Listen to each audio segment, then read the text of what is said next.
Okay, well, hello everyone and happy Tuesday. We are doing the follow-up now for something that has certainly plagued our community, and that is stormwater.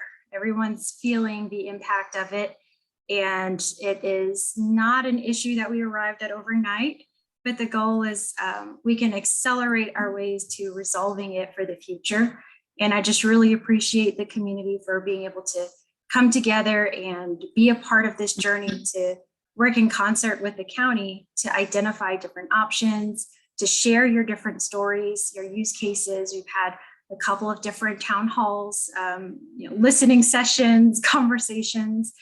And this particular town hall is meant to be a follow-up to that, which is really an encapsulation of everything that I've heard distilled down into some specific issues that may or not be able to be addressed in and of themselves, but also what I think we can do, just some opportunities that we have ahead of us in terms of options that we can take to address some of these systemic issues. So with that, I am going to put a disclaimer, and you're going to see it again in the presentation that I'm going to share, but this is Jerica's analysis, okay, based upon our conversations, but also after doing some research and some analysis. This does not represent the Board of Commissioners. This does not represent the opinions of staff. However, there have been conversations. It's not like I'm just doing things in a corner, but I just want to be very clear that this is me gauging what our opportunities are and then looking for feedback from you all based upon this set of opportunities so that we can then instruct or guide how we want to proceed as a community. And I also see Hill in here. Certainly appreciate the efforts that you've taken on, Hill, to try to coalesce the community around this issue. It's absolutely important. And I think your work has helped to make sure that it gets the attention that it deserves. So without too much further ado, I'm going to go over just how I'm going to organize this. I'm gonna go through the presentation, as I said, that has all of that content, and then I'm going to open up for Q&A. And at this point, we do have members of staff with us as well. So if you do have any other questions, maybe I don't know the answer, maybe there's more clarification on a particular item, staff, they know that they can chime in on different pieces. And then at the end, you will get access to a survey link. That's where I'll be looking for your feedback for which opportunities you would like for me to pursue as solutions. So is everyone clear? You can do the thumbs up little category. If we're good. I love it. Okay, let's go in. Stormwater follow-up. Can you all see my screen?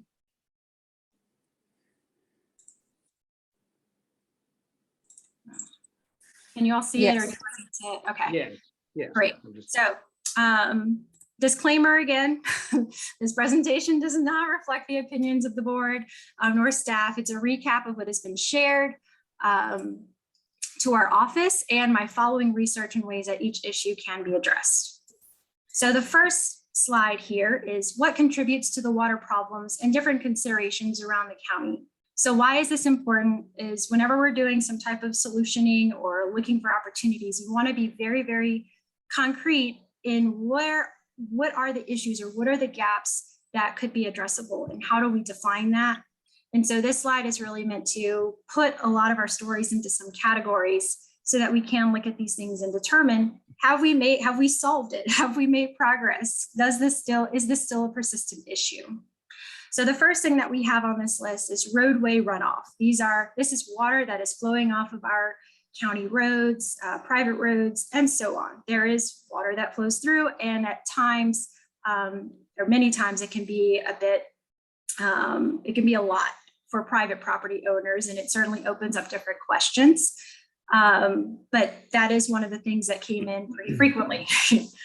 The second thing that we have here are clogged or unmaintained systems. So these are, when we talk about maintenance and inspections, getting the county to come out and do that for some of the private property maintained areas. Yes, they do come out and do some of those inspections, but we know that when there are major rainstorms, sometimes there's a tree branch sitting in the way of something, or someone decided to build a fence and it created an artificial dam, or just something upstream is not allowing the systems to work as they were intended to work. So clogged and unmaintained systems also came up. 3 is the definition of assets with public benefit. So, this is kind of the more personal, I guess, issue that will come up occasionally, where people say, my property is functioning as a detention pond and it's a shared benefit. If we have a detention pond, it's a part of our HOA. Doesn't that qualify? Or what does that mean? Or how are we looking at that? So the fact that there is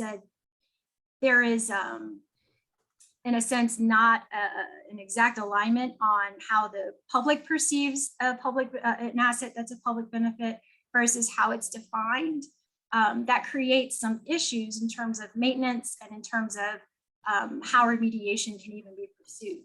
So number 3 made it to the list. Number 4 were incredibly high costs for individual homeowners to take on remediation efforts, meaning even when there's an issue, that homeowner or that property owner may be like, I can't afford to fix it. So it's just going to have to keep going. And that causes erosion, it causes other downstream impacts. And so it becomes a barrier that affects the entire community. So that is number 4. Number 5, private pipes infrastructure that's not shown on plats. So certainly we received a lot of input from different families around the county that when it was time to do plat comparisons, it didn't match up with what we had on record. And the default analysis to that is there had to have been some changes once that plat was approved. So we know that because of that discrepancy per se, we don't really know what may or may not have been done by a private property owner. And so those records don't automatically update either.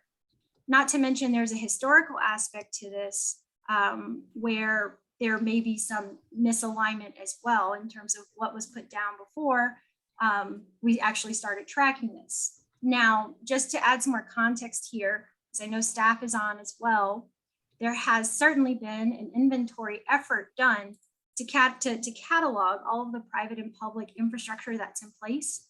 But that is reflected on the GIS maps, not on the plats. So the plats are really static, something that happened in a snapshot of time. But as I said before, we know that this contributes to our considerations of how we deal with stormwater management around the county. So it has an impact. And I don't know, Dave, if there was anything you wanted me to add to the GIS effort that took place, or Judy? Well, the county structure inventory is ongoing. We have been throughout the entire county already, but there is obviously things that are in people's backyards or that the crews can't maybe didn't catch the first time. So we're going back through the county now and continuing that to update that structure inventory. So that is ongoing currently. Awesome. Thank you, David. And for everyone, yes, David Braden, part of water, Judy is part of water, and Steve Nestor is part of water. And we also have Cassie here as well with emergency. So for moving forward on number 6, and I will certainly, for staff, I will want you all, when we get into Q&A, to just say a couple of words about what we're trying to do in general, or where we are. So number 6, runoff from nearby schools. This is something that comes up for different communities, and making sure that there is a proper maintenance cycle or schedule associated with some of the infrastructure that the schools have to maintain. For those that have not heard this part, schools and county, we exist as separate governments. They have their own accountability, their own ways of funding things, their own property that they maintain. And so anytime that there is some type of enforcement or some effort, it comes through a more formal agreement process. And so when we look at runoff from nearby schools, we don't necessarily have the jurisdiction over the schools. the same way that we don't have jurisdiction over private property. So that's, it made it on the list because it certainly contributes significantly to stormwater issues in certain neighborhoods. The next thing that we have here, builds are not consistent with plat requirements. So this means that sometimes, just the same way with private pipes and infrastructure not shown on plats, sometimes there are properties that are built, that have been built, that do not exactly match what was recommended as a part of, or approved as a part of that plat requirement. And that certainly has contributed as well to some issues. Number 8, increasing rain volumes and consequential flash flooding. So we know that we are seeing incredible records on rainfall, on flow, and that impacts the volume, that impacts the flow. And being able to keep up with those changes is incredibly important. And for residents and property owners in general, we know that there are flash flooding issues that come as a result of the increased amount of rain volume. The next thing that we have here is access to insurance when not in floodplains. So this came in pretty frequently as well, that there is kind of some people have been told that they don't qualify to receive flood insurance, that they're not allowed to get flood insurance, and that is not accurate. No one should be saying that, but that as well contributes to a problem in how some of these issues, how stormwater issues can be responded to. And then the last thing that made it on the list here include property owner lack of knowledge of current inventory, contractor selection, and upstream influence. So this came in very frequently as well, meaning, I didn't know that that's what my plat was supposed to have, or I didn't know that I had that infrastructure here. That's really important, and that creates a lot of problems as well. Contract selection is, I don't even know who to go to, who has expertise that can tell me what to do to fix it. And then upstream influence. Well, how am I supposed to know that someone upstream clogged their drain and I'm being impacted by it? So all of those things contribute to, at least this is the list of what we came in terms of the different use cases around certainly District 2 that were feeding into some of the stormwater issues that we faced. So that is that slide, and certainly in the survey, so I mentioned there'll be a survey at the end after Q&A, where one of those questions, it does ask you, is there something else you would like to include on this list, just to make sure I have covered. But we did try to go through every single use case to bring it into the fold here. All right, next slide, potential opportunities. So we went through all of the different considerations. Here are some opportunities that we have that we can pursue. And the items that have been bolded and golded, they are either in pursuit or there has been progress with those particular opportunities. So I've divided this out into short-term and long-term opportunities, things that we can do to try to address this holistically. So in the short term, the first one here, this is for immediate relief. These are local and federal grants for privately owned infrastructure upgrades administered by a third party. So this is something that we're looking into to see how funds could potentially go directly to property owners in order to remediate issues. This would be narrow in scope from a local standpoint if it is something that we could pursue. But in the federal interpretation, there would be a lot more allowances for those grants as well. So both of those are being looked at, and obviously you'll have a chance to provide feedback on any of these solutions that you would like for me to focus in on. But the first one is being looked at and researched and created as a possibility, a possible opportunity for residents. The next thing is to revisit the 100-year flood standard with data. And I know staff, there was something else you wanted to add to this in terms of commentary, but the headline on this is really, there are some consistent updates in terms of how our staff does analysis against stormwater infrastructure with new development. However, when it comes to FEMA floodplain analyses, those are the ones that are, it takes a lot longer to do those updates. So this would include trying to find ways to have a more robust update in terms of what is the 100-year flood standard holistically from a federal perspective and also from a state perspective. And I don't know, someone from staff wanted to add on to that one.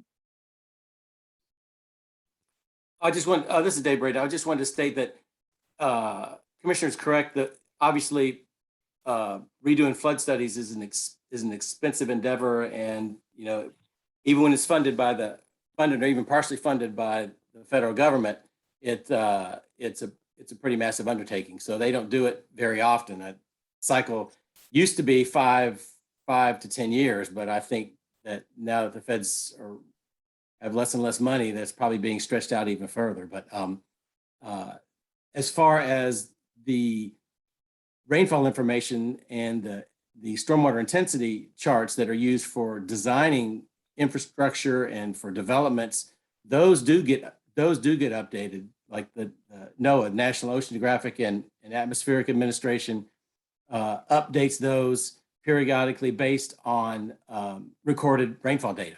So I didn't have a chance, since we just saw this today, but I did not have a chance to check and see the state's stormwater design manual is using more recent rainfall data than even I was using 10 years ago. So it does get updated periodically. So it's not a static. Those design standards are not static. It's not. And I just want to chime in. And I think that's a big distinction that we all need to understand. There's floodplain mapping updates that take a longer period from a federal level, but there are design storm intensities that are updated much more periodically that we use in current design standards. So I want to make a clear distinction between those two pieces. Thank you. All right, moving on to number 3. This is the inventory of public and private infrastructure, GIS. So again, it's in bold and gold, meaning this is kind of already in place, but there is still some continuing effort to make sure that everything is cataloged. And I don't know if you wanted to add anything to that item as well. Commissioner, this is Judy Jones. And one clarification I wanted to make on that is that when we add a pipe to the GIS, doesn't mean that it is making it a public pipe. So we are adding private and public. So when you're talking about pipes not shown on plats, we may have that pipe shown in a subdivision in our GIS that wasn't shown in a plat, but that does not make that pipe a public pipe. Yes, and to that point, the GIS map won't actually differentiate as either between public and private, correct?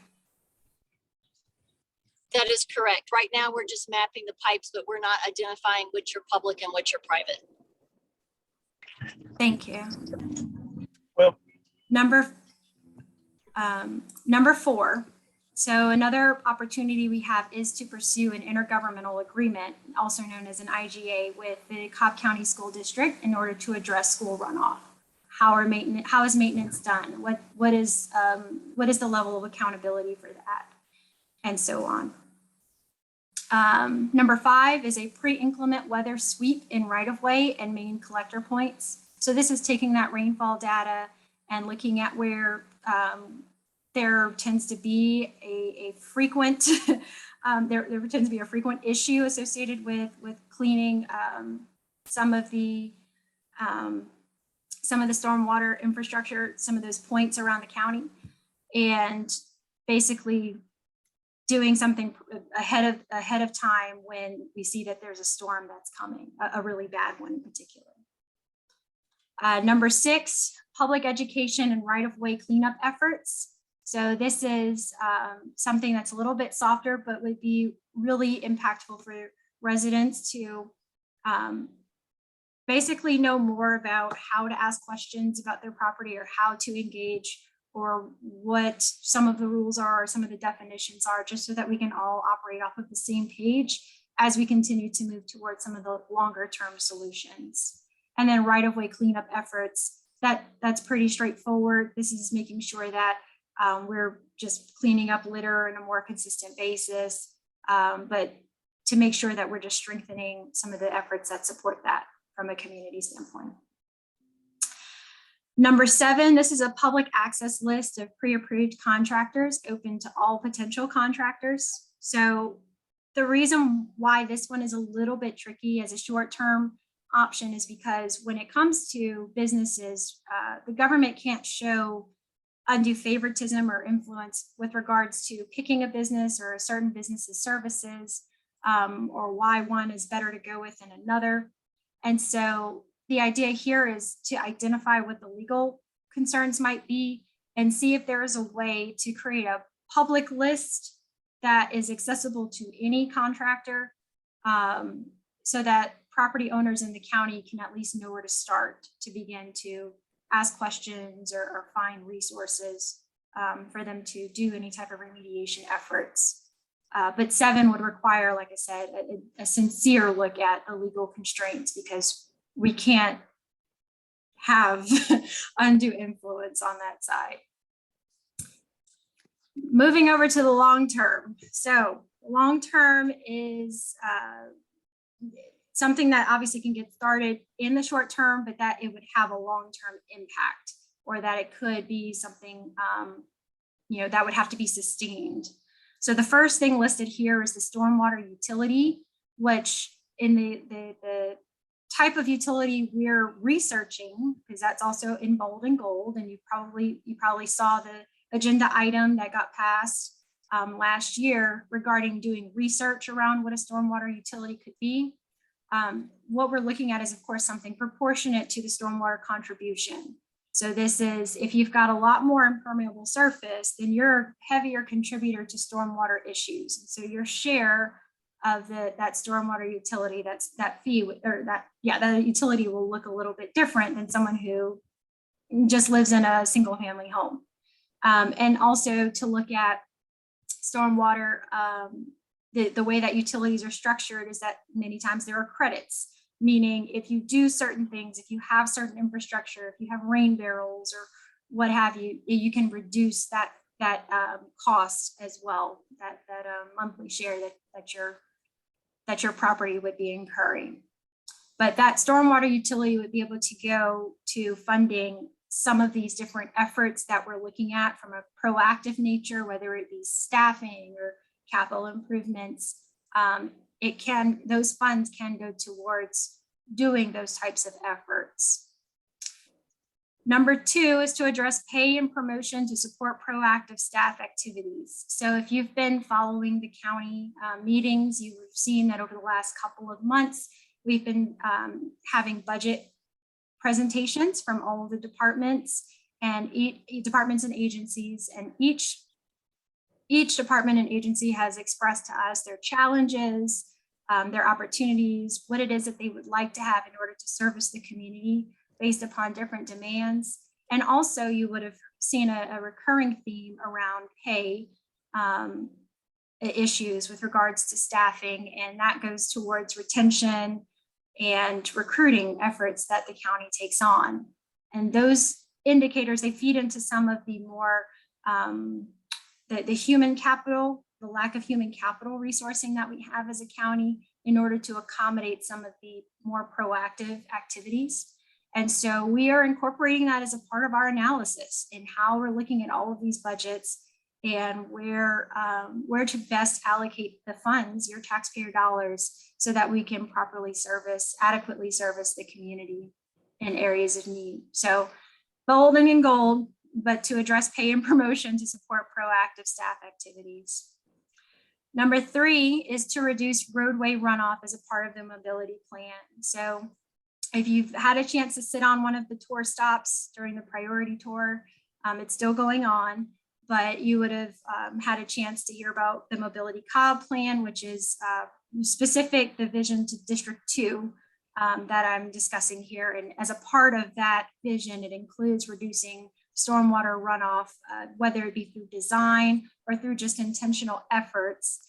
But it is incorporated into that overall view of how we approach that runoff. And then number four, you can put a million stars next to this one. This is the real special one. But it is extremely, and they're stars because there are a lot of questions. It's a different kind of model. But the idea here is to adopt private infrastructure as a part of the public infrastructure in order to do full maintenance and monitoring services.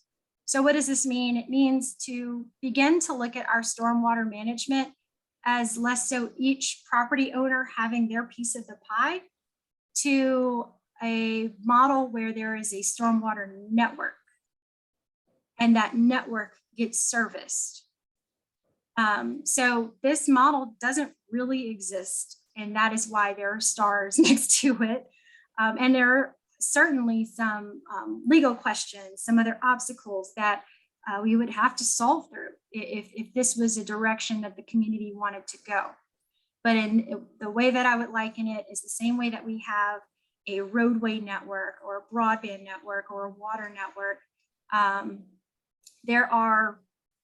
We service those networks. We think about them holistically. We look at investing in technologies around them. They're connected. There might be, so if you look at bullet point A here, it says developing self-cleaning and self-monitoring system that's equipped with failure alert systems as well. So by having a network, it would enable us to get to that point where it becomes a full service of stormwater management for all of for our community. So this is really the catalog of the potential opportunities that I've been able to look at and come up with from just looking at other models and in other places, and certainly leaning into the community. Some suggestions came straight out of the community.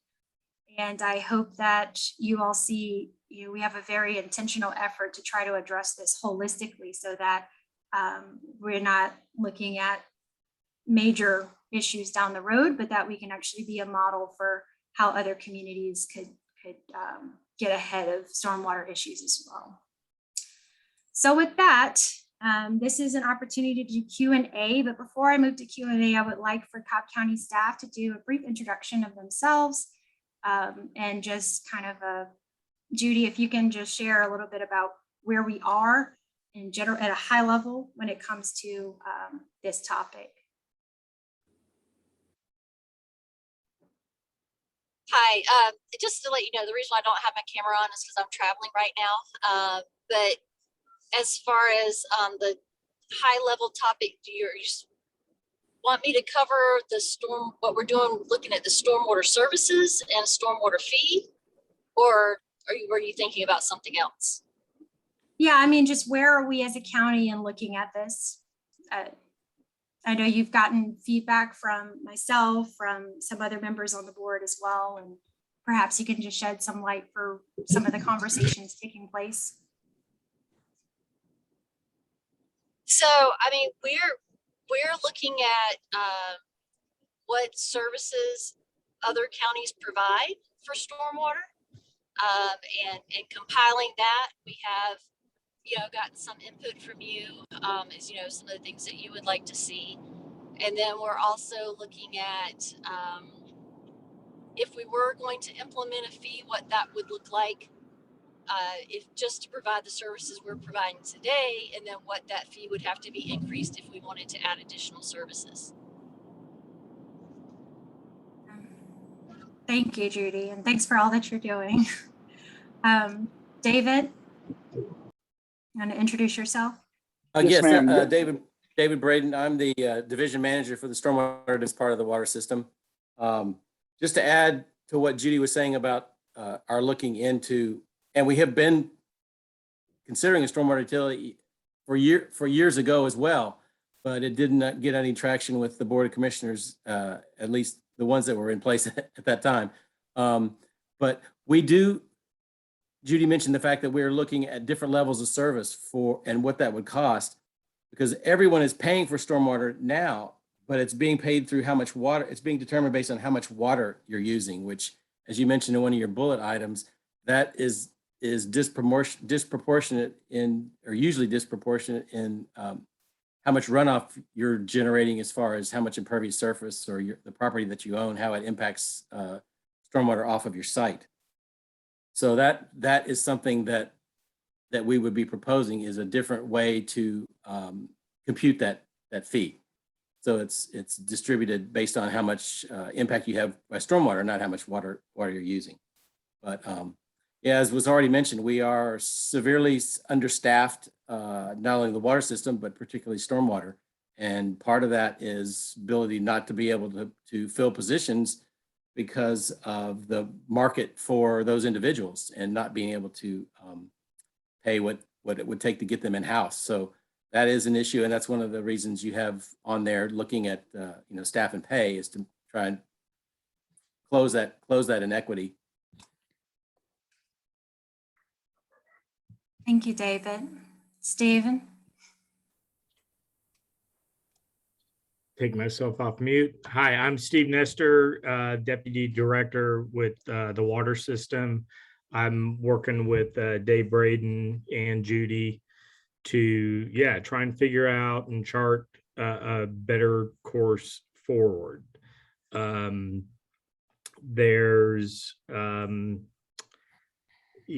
you talk about additional services, it all sounds good, but it can be expensive. So I just want to put that out, that if everyone's willing to pay for it, then we'll do whatever we're asked. I'll leave it at that. Cassie? Hi, everyone. I don't know if you can see me or not. Can you see me? I Yes, can. I see the top part of it's cut off, but. Okay. Hello, everyone. Cassie Masloom. I am working with our DOT partners and, of course, stormwater to better prepare ourselves for this should it happen again. We've been looking at our damage assessment process to where the reporting, when some of these things happen, when incidents happen, if you wanted to report it in, that we can have that on a GIS process to where stormwater and my office, we can all see what's been reported in and kind of alleviate some of the duplications. The last time when this did happen, it did sneak up on us, and we weren't familiar right away with how substantial this flooding was, and hoping to keep from having that next time, having a better reporting method so that we can have an even better response to the event. Now I can see myself. I couldn't see myself earlier. So hopefully we'll have an even better response and a more coordinated effort to help the community the next time around. And I will be able to work with DOT and coordinating some of those efforts if we want to do the sweep ahead of time. We do have weather briefings and a lot of notification time in advance if we have a clear understanding of how the situation is going to be with the weather. Of course, with this event, it just popped up and was such a horrific amount of rainfall in such a short period of time. No one really expected that. So those kind of incidents are a lot harder for us to manage. But we'll definitely do our best to make sure we can stay on top of it. Awesome. Thanks, Cassie. All right, so I'm looking through the comment section here. Looks like people have already started with the questions. Okay.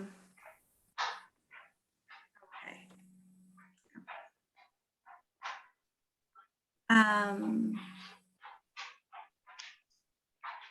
trying to scroll up to the top. I was going to open up for Q&A, but since we already have them in here. Okay. Yeah, so someone had mentioned about situations where flood insurance is not does not cover it. Hill, do you have a more specific scenario to see if maybe remediation grant might help with that type of thing? Well, I can tell you that, you know, if it's the first floor of your home, you have a shot at getting flood insurance. If it's your backyard that's got $150,000 hole in it, there's no insurance you can buy. If you have a basement, there's very limited amount and that's covered. And I can tell you, just saying that people could have bought or should have or what flood insurance, there's a lot of people out here that have been hurt by this, and that wasn't a solution. That would not have covered them. So I think we need to acknowledge that there's a huge gap here, and that there's a lot of damages that are not insurable, and therefore, you know, just saying that the solution is to buy insurance when these don't exist, that's not the solution. The solution is to fix a lot of the problems that happened, so they don't happen again. And I guess the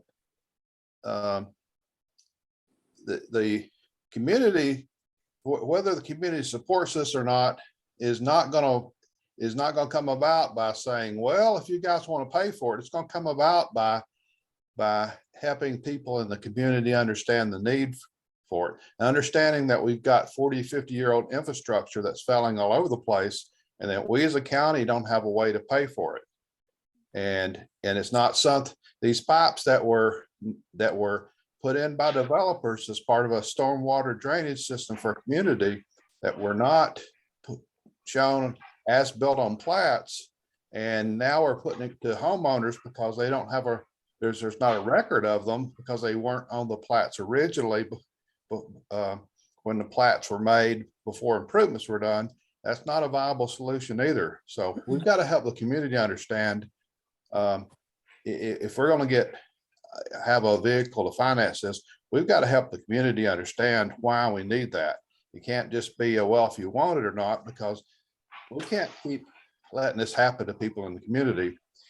And the other thing is, there's a very acute problem that we have right now that people are facing.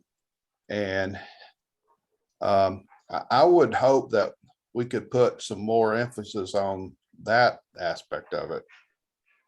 And perhaps if you have, you know, a list of some of those things that couldn't be, then when looking at the local grant and federal grant options, we can make sure that that's covered, right?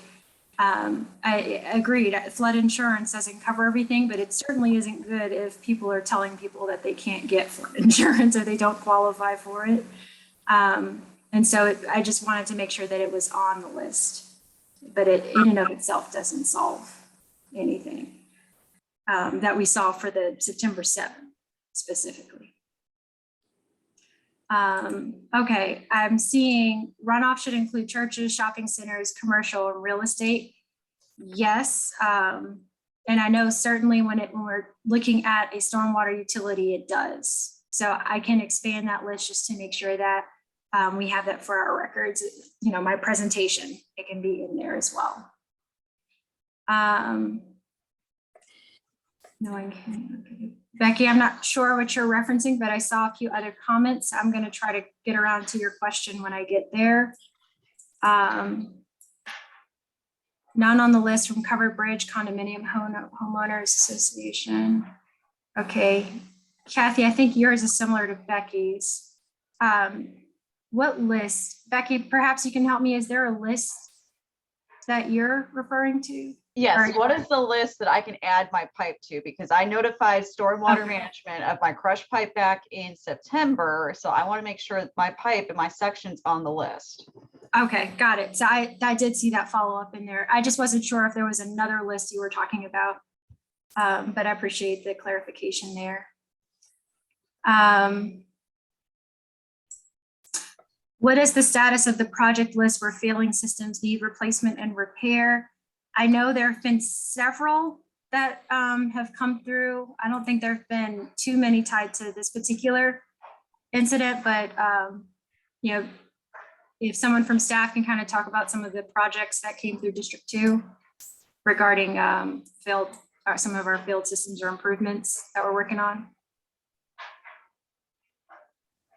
So could you repeat that question, Commissioner? What, because Some of there's more than just a few that are on our repair list. Yeah. Right. I think this is more catered towards the September 7th incident. Were there any projects that were tied to a failed system that needed replacement or repair, and they were just wondering what the status of those were?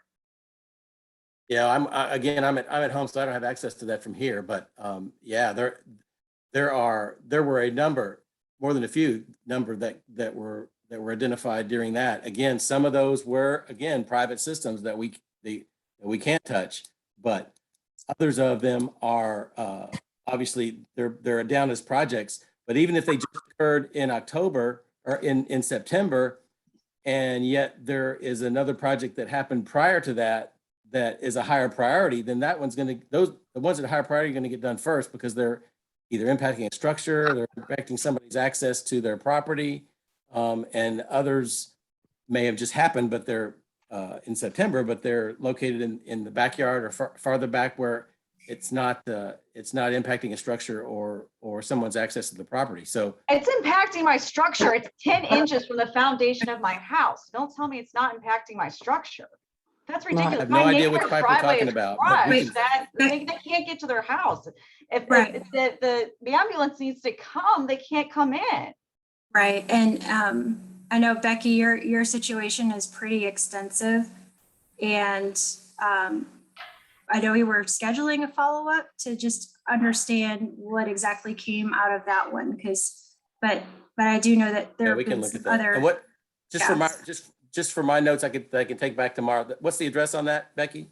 That is 2300 Old Orchard Drive, Marietta, Okay. Georgia, and 2290 Old Orchard Drive. Okay. Commissioner, this is Carol Allen. I'm the one that posted that question. And our property at 3509 Meadow Chase Drive in Marietta has been on the list for several years now. So we've been trying for upwards to 10 years to try to get the issues resolved with sinkholes in our backyard related to the storm water area and the storm drainage that runs through our neighborhood, through our property. And there have already been pipes replaced in our neighborhood. And it's a known issue. It's not new, but we're on a list, but have not received any update about how we've progressed on that list. And the problem just continues to get worse. Okay. Did you guys get that, David? That address?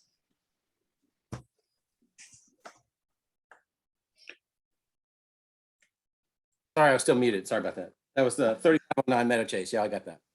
Thank you. Thank you. Sorry, yeah, I got I'd it. like too. to add my address to that list as well, because just about everything you guys are speaking of is exactly what's happening to me. And I've been told directly by many Cobb County employees that many mistakes were made in the record keeping on the side of Cobb County, whether it was made when my home was built or whether it was made now. But there has been tremendous, I had the same thing, and you spoke of businesses, Goodwill and the Kroger Shopping Center and all the water runoff all that goes through my backyard. So, as a shared community asset, I don't believe that, I should be responsible for the $25,000-$30,000 that they want to replace it, when the county could do it much cheaper. And actually there's other issues further down whatever the pipeline that my other neighbors are having. And I've had the county out and they told me all that same thing. It's a personal thing. But no one can, give me an as-built plat or anything My warranty deed had no property description or anything else on it. I don't want to take too much of everybody's time, but at the end of the day, this is, I should not be responsible for 1,000 homes and businesses stormwater runoff running through my backyard. And I had no idea, that when I bought the property either, because again, the plat that I saw, same thing there. I didn't know it was there. And now it's become a problem.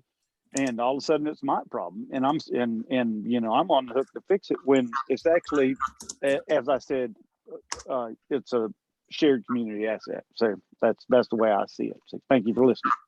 Thank you. And as I shared in the presentation, that comes up a lot with the shared asset. And there are certainly a ton of legal restrictions at this point, which is why my strongest recommendation is that one with the star by it.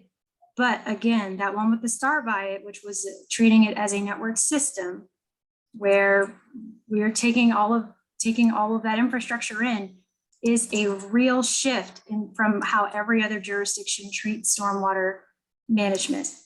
And I am happy to go on that journey with the community. I think it's important that we move in that direction. But I am, that's my opinion. And because of, as you just expressed, David, you're responsible for all of these other homes. You're draining in, and it's almost impossible for you to maintain that. And so I recognize that is a problem, and that is a lot of people's story on this call. But we have, as it stands today, a lot of restrictions in terms of how that it's not based upon shared asset description, it's based upon property line and easements. So for us to move forward, that's why we have some other options. So I appreciate you sharing, though, what's going on with your property as well. And then I see here, Becky, of including runoff from Sewell Mill. That goes in line with kind of the earlier comment. Who cares and cleans the streams and creeks like Rottenwood Creek that overflowed into Covered Bridge? So perhaps staff, this might be an opportunity to share a little bit about how that works with the maintenance of the streams and creeks like Rottenwood Creek. Well, Rottenwood Creek, like any other creek in the county, is not owned by the county. It's not county infrastructure. It's private property that has a stream running through it. Even if the county wanted to maintain it, would be very limited access to be able to get to it. But it's private property, and we cannot spend public money in maintaining private property. Hopefully you guys are starting to hear. That is an issue. Hopefully you guys are starting to hear kind of where that real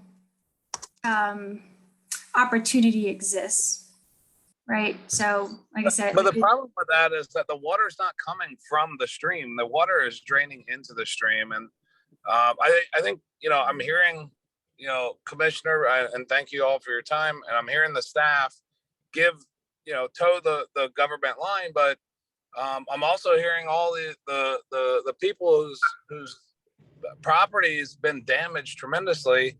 I'm representing our neighborhood as the president of our HOA. We've got probably $1 million worth of damage that we're going to be covering that we have no way of paying for because of spillway damage, and it's not going to get fixed. And the next flood is going to be even worse because we can't afford to fix it. We've already spent probably close to $100,000 in damage and then fees for engineers to come give us quotes and look at things. And it's like, I get it. All of the long-term plans and those short-term things are long-term things. We all know. I mean, short-term is how do we fix the stuff from September? And if there's no support for that, then why are we on this call? And I'm very frustrated, and I think everyone else is too. And we really have to address that. We're all on this phone, spending time away from our families to be on this call, and I don't hear us doing anything here. Well, with all due respect, guys, I'm not. I don't mean to interrupt, guys, but I'm at a band concert. I'm glad you mentioned that. My son's at Walton High School at a band concert right now, and I'm missing it. and I just want to take note of the gentleman's tone to the rest of us, because he said, well, we can't spend money to fix private property, but no one has records of any of this stuff. No, Cobb County, I've got 5 open records requests in, and no one can tell me anything. Anthony over in the real estate department told me there's, the records are insufficient. Several people have told me there's no records. If Cobb County doesn't have records, so that just means if you guys lose all of our records, then hell, you don't have any responsibility. That's what he's saying. That's the way the tone of his, statement came to me. But I'm in the front of the high school now, and I'm getting excited, so I'm going to get off the call. But at the end of the day, as a property owner, and knowing from Cobb County, the Corps of Engineers, no one can tell me, give me the records for my property. So that's that. I think that puts the onus back on Cobb County. They again, last time Cobb County made a mistake. It was either back in the 80s when my home was built, or they're making a mistake now. But it's the onus cannot be on me to, for a shared community asset. I just don't. Anybody with, a second grade education can understand that. I apologize. And I appreciate your time again. I appreciate you missing your sons for this call, and I know he's doing a fantastic job when you get a chance to go see. But for Jeff Telford, the short-term items are actually things that we can get done short-term. I just wanted to provide an update on what we're currently working on. And I felt none of them fix the. Jeff, hold on a second. The local and federal grants, those are ones that we're trying to open up so that you can remediate the issue from September 7th. It is a narrow scope, but it can allow for at least some immediate relief for certain property owners. Then I think that we just should be talking about that. What's the reality of that? How do we get it to happen? So it's currently being drafted, and there is what I don't want to do is get ahead of legal, but I'm expecting the final run from that pretty soon. I'm looking to close the gap on that first item this month. Can I jump in? Can I jump in real fast on this? Because the question is, what can we do to support that? And what we can do to support that is continue to advocate for it. Folks, if you don't show up at meetings, if you don't, keep letting the board know that there's interest in this, if you just go away and say, well, I didn't get, it wasn't an easy victory, so but it's continuing showing up and advocating for this is what's going to push it over the finish line. If there's, as long as there's something to in front of us to push over the finish line, we need to do that. Thanks, Hill. You're right. That was your question, and that is exactly right. Just continue to make your voices heard. Please do the survey as well, because that information will go to my counterparts, my colleagues. And the other solutions, I wanted to make sure that you have that context as well, because the grant is just going to take care of some, and it's going to be more immediate, but we know we have some systemic issues, and we know we're coming up on rainy season. So I hope you all at least feel encouraged that there are different opportunities that we can take to move forward from a systemic approach. But Jeff, I did not mean to imply that there weren't any actions. The idea of the items in gold is that there has been some very deliberate action and conversation around those items at this point. Thank you. And I do appreciate it. I mean, I am frustrated. You can hear it in my tone. Hill, I know, you've been doing a lot as well. I'm new to the conversation, and I plan to be very much more involved. And we just need to know how. I mean, I could be the biggest advocate or the biggest pain in the butt, depending on what person you need to show up. But I mean, we just have real problems. And I'm lucky enough that I don't have any damage to my personal home, and we're just talking about a neighborhood thing, but that can really cause our property values to drop tremendously. And, Yeah. it's just, we don't have a way out of it. And a lot of people, I see people in the chat saying 50,000, 100,000. We all have these big numbers that none of us can handle on our own. That's right. That's why, and that's why we're trying to find those other outlets, because if we had to operate within the constraints that exist today in our books and how other jurisdictions work, there wouldn't be any options. There are other communities that are impacted by this, by this, and they don't have other options. So we're trying to create those. And if I could just ask one more question, then I promise I'll try to be quiet. But we did apply for a SBA loan through, I guess, a GMA or whoever was authorizing those, and it was rejected because we're an optional HOA, and they said we have no proven way to be able to pay it back. And even that would be great for somebody like us or lots of people. And I don't mean like the loan that you just like even, then pretend it's a loan and then never pay back. I mean, if we could get it in our operational budget, we would do it. We just can't come up with the big figure. So I don't know if that's where those grants come in or if there's different ways of thinking, but we're definitely willing to do more. I just don't know how. That survey and continue telling your story and advocating. And Hill, I think you were trying to say something as well.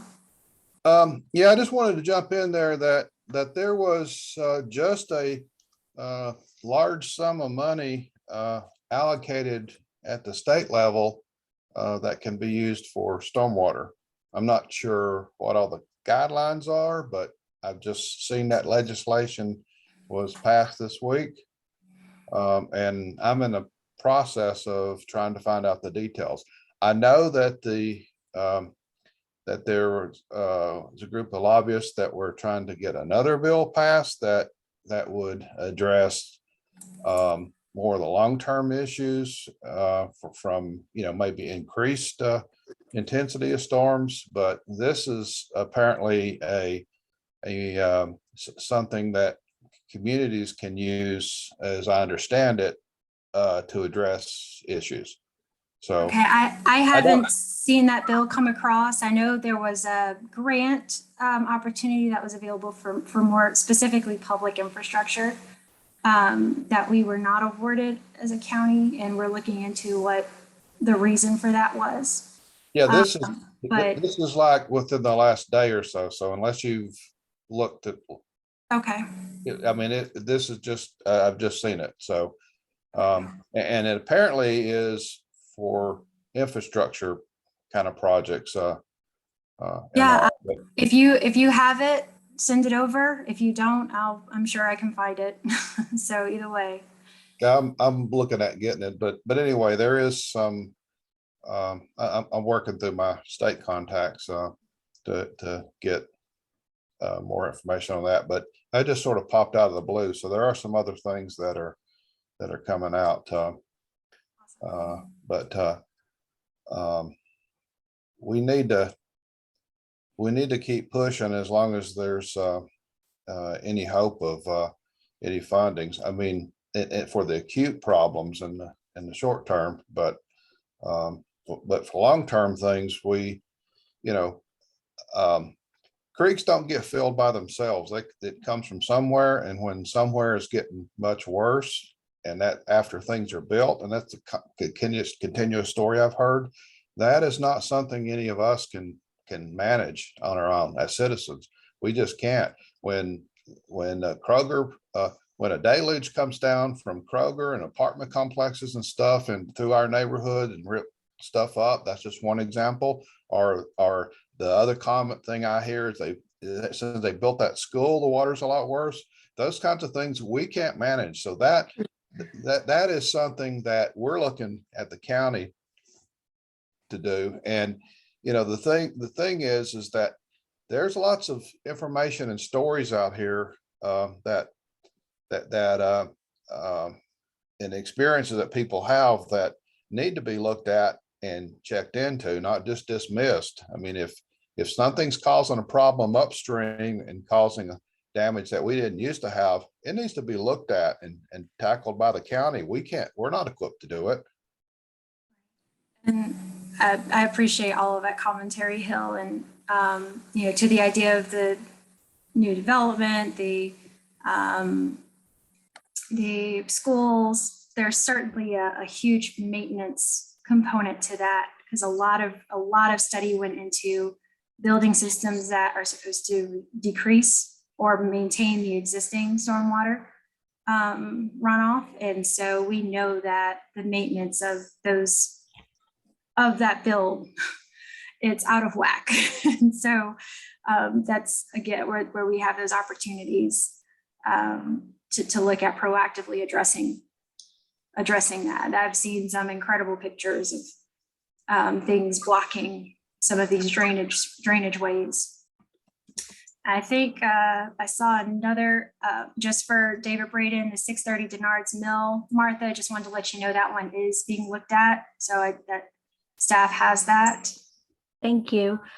In regards to what Hill was talking about, that legislation, I read it this morning in the AJC, and it says water and sewer. I don't know if that's drinking water that it addresses and sewage, or if it's storm water. So that might be something to research.